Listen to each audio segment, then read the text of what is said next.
नमस्कार भक्तों, स्वागत है हमारे चैनल शास्त्र ज्ञान में है तुलसी माता। इस वीडियो को जो भी सच्चे दिल से लाइक करें, उसके घर में आप स्थायी रूप से निवास करें, उसकी झोली खुशियों से भर दे और उसके घर में कभी धन धान्य की कमी ना होने दे।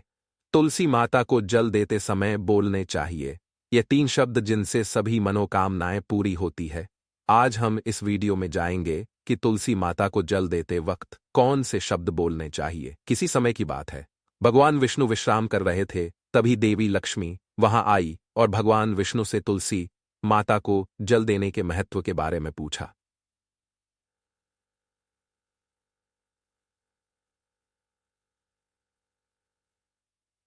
तब देवी लक्ष्मी ने कहा, हे स्वामी, आपने मुझे तुलसी माता के महत्व के बारे में बताया, लेकिन अब मैं यह जानना चाहती हूं कि तुलसी माता को जल कैसे देना चाहिए।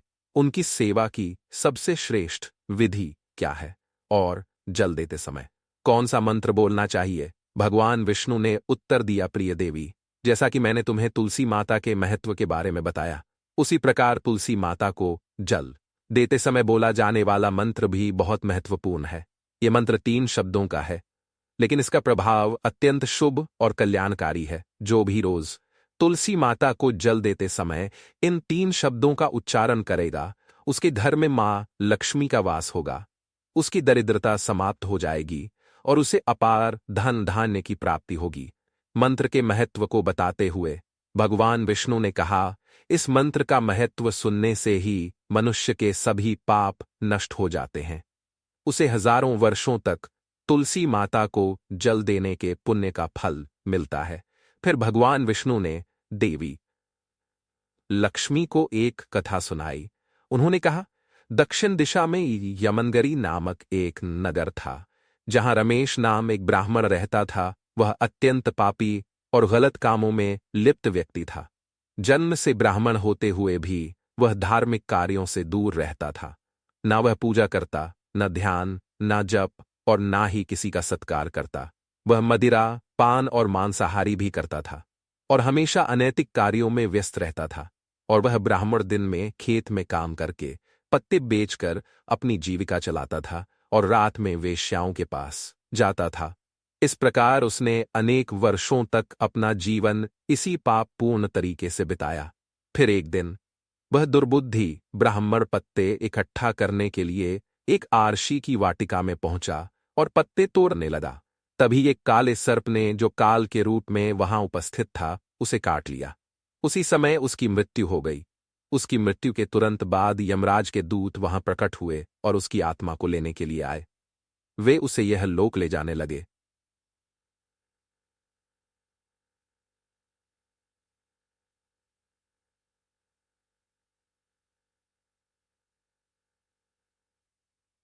मुझे छोड़ दो, मेरे प्राण बचा लो।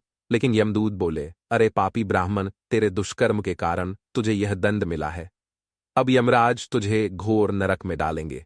यमलोक पहुंचने पर चित्रगुप्त ने उस ब्राह्मण का पूरा लेखा जोखा प्रस्तुत किया। उन्होंने कहा, हे धर्मराज, इस ब्राह्मण ने अपने पूरे जीवन में केवल पाप किए हैं, इसने कभी कोई पुण्य कार्य नहीं किया।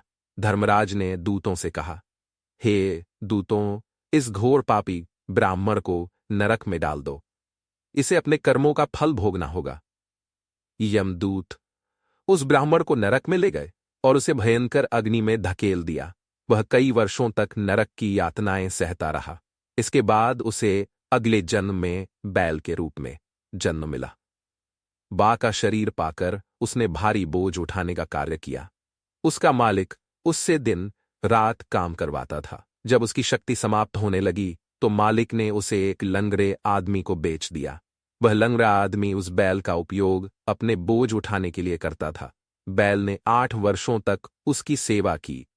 फिर एक दिन वह बैल लंगड़े आदमी को लेकर एक ऊंचे पर्वत पर चढ़ा। अधिक परिश्रम और थकान के कारण वह बैल मूर्छित होकर गिर पड़ा और अंतिम सांसें लेने लगा। वहां खड़े लोगों को उस बैल पर दया आ गई।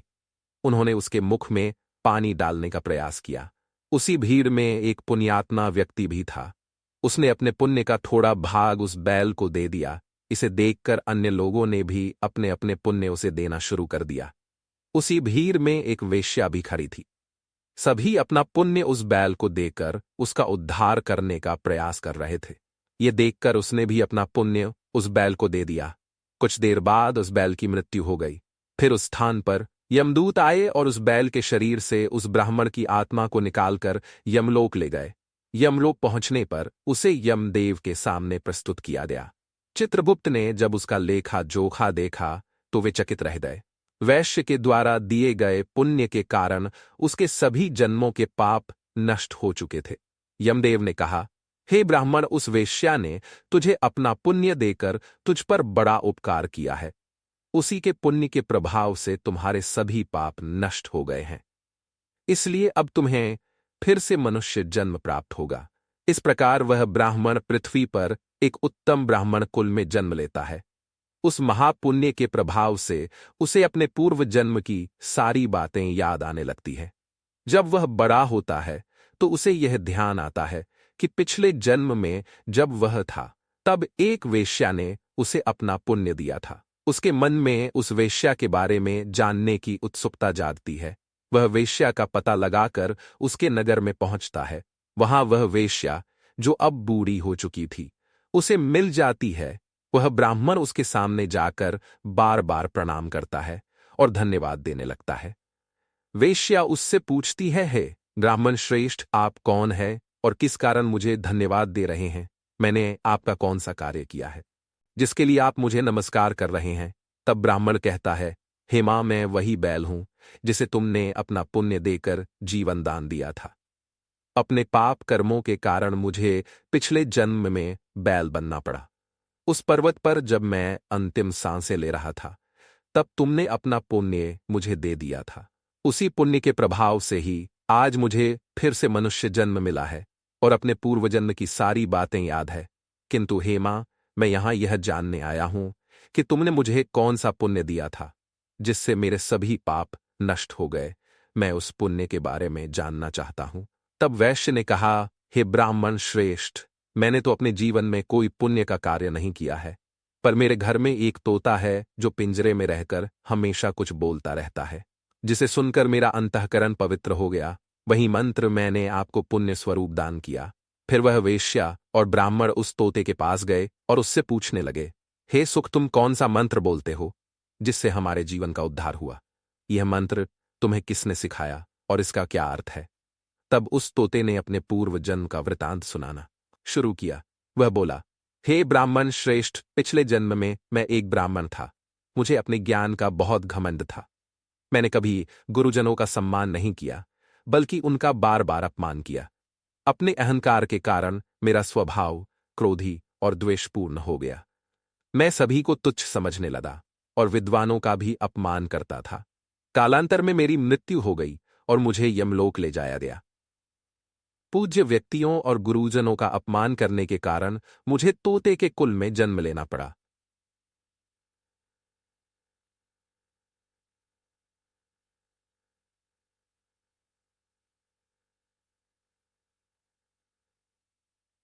मैं अकेला पेड़ की ढाल पर बैठकर रो रहा था, तभी कुछ मुनि उस मार्ग से जा रहे थे।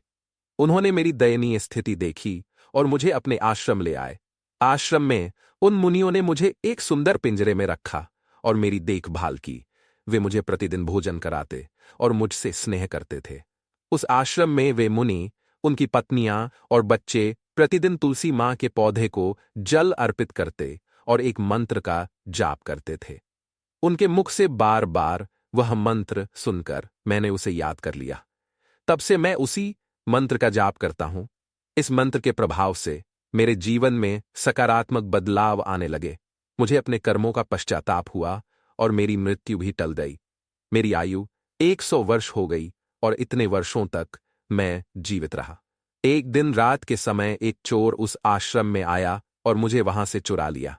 बाद में इस वेश्या ने उस चोर से मुझे खरीद लिया। वैश्य के घर आने के बाद भी मैं वही मंत्र बोलता रहा। इस मंत्र को सुनकर इस वेश्या का अंतःकरण पवित्र हो गया। उसने अपना पुराना जीवन छोड़कर भगवान विष्णु की भक्ति करनी शुरू कर दी। हे ब्राह्मण देव, इसी मंत्र के प्रभाव से मेरे और इस वेश्या के सभी पाप नष्ट हो गए। यही मंत्र आपको भी पाप मुक्त कर चुका है। इस प्रकार तोते ने उस ब्राह्मण और वैश्य को पूरा वृतांत सुना दिया। ये ब्राह्मण और वैश्य दोनों बहुत प्रसन्न हुए। उन्होंने तय किया कि अब वे प्रतिदिन तुलसी मां को जल अर्पित करेंगे और उस मंत्र का जाप करेंगे। कुछ समय बाद उस ब्राह्मण, वैश्य और तोते ने मंत्र के प्रभाव से दिव्य विमानों में बैठकर विष्णु लोक की यात्रा की।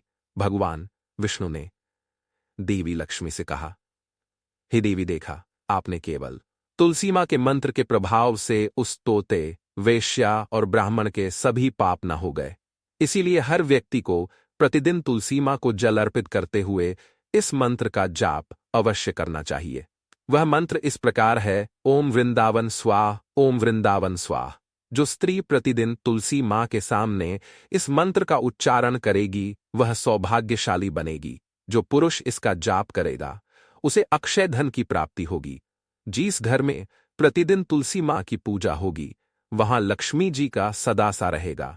तुलसी मां का यह मंत्र फलदायी और सिद्धियों को प्रदान करने वाला है। स्त्रियों को स्नान के बाद बाल बांधकर मांग में सिंदूर लगाकर तुलसी मां को जल चढ़ाना चाहिए। साथ ही तुलसी मां की परिक्रमा करनी चाहिए। शाम के समय तुलसी मां के पास दीपक जलाने से घर में सुख समृद्धि आती है। भगवान विष्णु की पूजा तुलसी मां के बिना अधूरी है। तुलसी का एक पत्ता चढ़ाने से भगवान को उतनी प्रसन्नता मिलती है, हजारों अमृत के घड़ों से नहलाने पर भी नहीं मिलती। जो भी व्यक्ति तुलसी मां का सम्मान करेगा और उनके इस मंत्र का जाप करेगा उसे ना केवल इस लोक में बल्कि परलोक में भी शुभ फल प्राप्त होगा। ऐसा फल तुलसी मां के पत्तों के दान से मिलता है। जो मृत्यु के समय अपने मुख में तुलसी के पत्तों का जल ग्रहण करता है, ऐसा व्यक्ति अपने सभी पापों से मुक्त होकर भगवान विष्णु के धाम जाता है। भगवान विष्णु कहते हैं, पूर्णिमा, अमावस्या, द्वादशी और सूर्य संक्रांति के दिन, मध्याह्न, काल रात्रि और अशोच के समय तेल लगाकर बिना स्नान किए अथवा बिना हाथ पैर धोए रात्रि के वस्त्र पहनकर तुलसी के पत्ते तोड़ना महापाप होता है। श्राद्ध व्रत, दान, प्रतिष्ठा और देव पूजा के लिए तोड़े गए तुलसी के पत्ते 3 रात तक पवित्र रहते हैं। तुलसी के पत्तों को बिना नष्ट किए उसके अग्रभाग को तोड़ना चाहिए। तुलसी की मंजरी, जो सभी फूलों से श्रेष्ठ मानी जाती है, उसे तोड़ते समय पत्तियों का होना आवश्यक है। पौधे को बिना हिलाए केवल अग्रभाग को तोड़ना चाहिए ताकि पूजा का फल और बढ़े। तुलसी के पत्तों को कभी नाखून से नहीं तोड़ना चाहिए क्योंकि इससे पाप लगता है। रात्रि के समय तुलसी के पौधे को छूना या उसके पत्ते तोड़ना अशुभ माना जाता है क्योंकि रात्रि में वह निद्रा अवस्था में होती है। गुरुवार को तुलसी के पौध में थोड़ा कच्चा दूध अर्पित करें और इस दौरान ओम नमो भगवते वासुदेवाय नमः मंत्र का जाप करें।